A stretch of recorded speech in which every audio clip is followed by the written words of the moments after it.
ഇത്തവണത്തെ SSLC higher secondary രണ്ടാം വർഷ പൊതുപരീക്ഷകൾ March 3 മുതൽ 26 വരെ നടക്കും.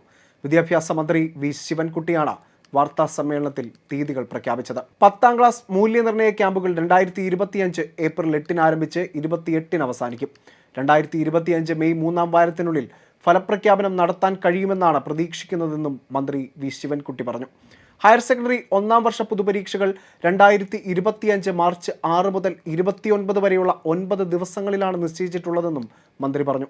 2024 നടന്ന ഒന്നാം വർഷ ഹയർ സെക്കൻഡറി പരീക്ഷയുടെ ഇംപ്രൂവ്മെന്റ് സപ്ലിമെന്ററി പരീക്ഷകൾ നടത്തുന്നത് ഒന്നാം വർഷ ഹയർ സെക്കൻഡറിക്കൊപ്പം അതേ ടൈം ടേബിളിലാണ്.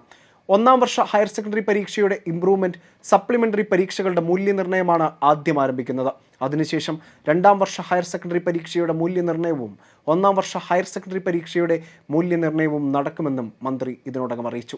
എൻട്രൻസ് സംബന്ധമായ വാർത്തകളും അപ്ഡേഷനുകളും ഏറ്റവും വേഗം ആധികാരികമായി അറിയാൻ ബ്രില്യൻറ്റ് സ്റ്റഡി സെന്റർ പാല യൂട്യൂബ് ചാനൽ സബ്സ്ക്രൈബ് ചെയ്യുക. ബെൽ ഐക്കൺ അമർത്തുക. ഈ വീഡിയോ മറ്റ് സുഹൃത്തുക്കളിലേക്കും ഷെയർ ചെയ്ത് നൽകുക.